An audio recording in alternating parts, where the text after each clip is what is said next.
Everyone, तो स्वागत है आपका मेरे इस डेली के ब्लॉग में। तो आज है डे 25 डेली ब्लॉगिंग का। तो सबसे पहले आप सभी को कृष्ण जी की जन्माष्टमी की हार्दिक शुभकामनाएं। और सुबह जैसे हम उठे तो देखा कि चारों तरफ धुंधी धुंध छाई हुई है और साथ में बारिश भी आई हुई है। और देखिए नीचे मम्मी जो गाय वगैरह दूने के बाद पत्ते काट रही थी, गाय के नीचे बिछा रही थी। और यहाँ पे मेरे पापा जी फ़ोन देख रहे थे और मम्मी जी कुछ काम कर रहे थे। और मैं किचन से रूम को आई तो यहाँ देखती हूँ कि इतनी बड़ी जोंक मेरे पाँव में लगी और मुझे पता भी नहीं चला। आजकल ये जोंक इतनी ज़्यादा बरसात में होती है ना कि पूछो ही मत। और इसको निकालते निकालते मैं थक गई थी, पर ये निकल ही नहीं रही थी। उसके बाद मैंने अपने हस्बैंड जी को बोला कि इसको निकाल दो, तो उन्होंने निकाल दी तो उनकी उंगली में चिपक गई। तो देख सकते हैं इसने मेरा कितना ज़्यादा खून पिया और कितनी ज़्यादा मोटी हो गई थी, देखो खून पी पी के। और फिर उसके बाद यहाँ देखिए कितना खून निकाला इसने मुझे पाँव से। और फिर मैं चल पड़ी नहाने के लिए, क्योंकि आज था साजा। और फिर इस दिन हम जो साजे के दिन है, हम यहाँ पे चिट्टी पात्री देते हैं। मैं यहाँ पे आपको बताती हूँ। सबसे पहले हम ये लाल मिट्टी लेते हैं, यहाँ की लोटी बोलते हैं इसको। और इसको सबसे पहले शुरुआत करते हैं किचन से। तो किचन अभी हमारी अच्छे से प्रॉपर से बनी नहीं हुई है, तो ये टेम्परेरी बनाई हुई है। तो ये अभी यहीं पे हम खाना वगैरह बनाते हैं। तो यहाँ पे मैं सबसे पहले किचन के चूल्हे के पास यहाँ पर इसको लगाती हूँ। सबसे पहले लोटे को अंदर से बाहर की तरफ ले जाते हैं, ताकि घर में सुख समृद्धि वगैरह आए, इसलिए इसको करते हैं। और अच्छी वाइब घर में बनी रहे, इसलिए ऐसा करते हैं साजे के दिन। जैसे मतलब नया महीना लगता है पहाड़ी महीने में। तो फिर मैंने यहाँ पे फिर इनको चारों दरवाजे के बाहर लगाते हैं, चारों दरवाज़ों के बाहर कोने कोने में एक साइड को अच्छे से इस तरह से, जिस तरह से मैं यहाँ लगा रही हूँ। अब मैं चारों दरवाजे के पास लगाऊंगी।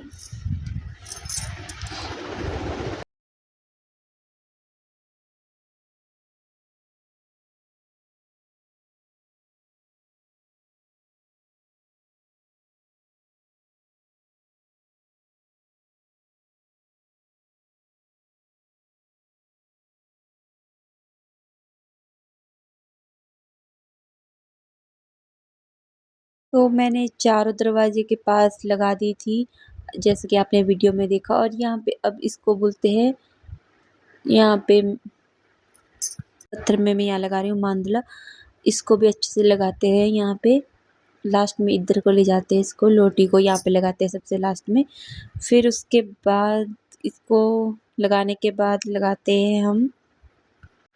उसके बाद मैं ले आई थी एक और चीज़, और येलो कलर की, ये भी कुछ ऐसा होता है, इसको भी लगाते हैं। और यहाँ पे 3 उँगलियों से लगाना पड़ता है इसको। अभी मुझे इसका नाम याद नहीं आ रहा है, तो मैं अगली बार आपको बताऊंगी इसे क्या बोलते हैं। और इसको 3, 7 और 9 इतने लगा सकते हैं, इतनी लकीरों में लगाना पड़ता है। और तो मैं गिन गिन के यहाँ पे लगा रही थी। मेरे लिए भी ये सब कुछ नया वगैरह है, तो शादी के बाद से मैं लगा रही हूँ, क्योंकि हमारे मायके में तो ऐसे लगाते नहीं थे।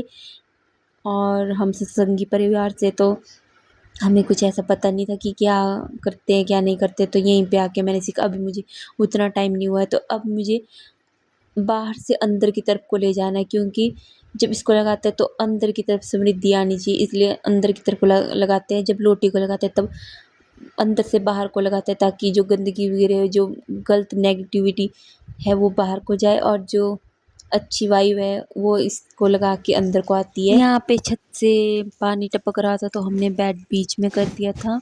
और फिर यहाँ पे जो रात को माँ भिगोने को रखी हुई थी, उसके छिलके उतर गए थे, यहाँ पे उतार दिए थे। और यहाँ पे देखिए इस तरह से मैंने लगाए थे। यहाँ पे मैंने 5 लगाई हुई है, 3, 5, 7 लगाते हैं और 9 लगाते हैं। और यहाँ पे मैंने दाल चढ़ा दी थी दिन के लिए, लंच के लिए। और फिर उसके बाद मैं चल पड़ी थी घास लाने के लिए।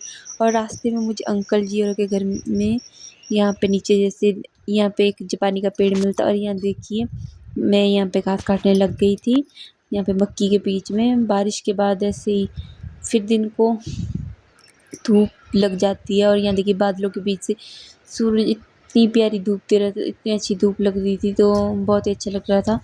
और थोड़ी गर्मी जैसी भी लग रही थी। और फिर यहाँ पे मैंने थोड़ा बहुत घास निकाल दिया था। यहाँ देख सकते हैं आप मेरी हालत कैसी हो गई थी घास निकाल के, क्योंकि मेरी तबीयत कुछ दिनों से ठीक नहीं रहती है। और यहाँ पे मैंने घास का भार बना लिया था, क्योंकि मैंने थोड़ा बहुत घास निकाल लिया था। मक्की के खेतों के बीच में बहुत मुश्किल होता है घास। और यहाँ पे उतने को मेरे हस्बैंड जी भी भेड़ों के लिए जोड़ी लेके आ गए थे, और मैं इनसे पूछ रही थी कि कमीज़ का क्या हाल कर दिया, तो ये थोड़े पेड़ से फिसल गए थे, ऐसा ये बोल रहे थे। और यहाँ पे मैं घास का बारा लेके गौशाला के पास आ गई थी, और मैंने यहाँ पे रख दिया। और उसके बाद मैंने दिन को कपड़े निकाले धूप में सुखाने के लिए, थोड़े मम्मी जी ने पहले ही निकाल दिए थे। और फिर मैंने लंच किया यहाँ। और फिर यहाँ देखिए कितनी प्यारी धूप लगी हुई थी। और फिर मैंने थोड़ा धूप का आनंद वगैरह लिया। और फिर मैं यहाँ नहा धो के फ्रेश हो गई थी। और फिर उसके बाद मैं रूम को आई। यहाँ पे हस्बैंड जी माँ को पीस रहे थे मशीन में, और यहाँ पे बैठ गए थे पीसने के बाद। और फिर इन्होंने बनाया इसके सिड्डू, और दूध के साथ मुझे खाने को ले आए। कैसा लगा आपको मेरा ये आज का ब्लॉग? अगर अच्छा लगे तो लाइक कमेंट शेयर करना ना भूलें, और मेरे चैनल को सब्सक्राइब भी करें। और ऐसे ही डेली मेरे ब्लॉग को देखते रहे। और मैं यहाँ पर सिड्डू का इंजॉय ले रही थी। तो यहाँ पर देखिए ये मेरे हस्बैंड जी ने बना के लाए हैं सिड्डू। तो यहाँ पर अब मैं सिड्डू खाती हूँ, और आज का ब्लॉग यहीं पे एंड करती हूँ। तब तक के लिए बाय।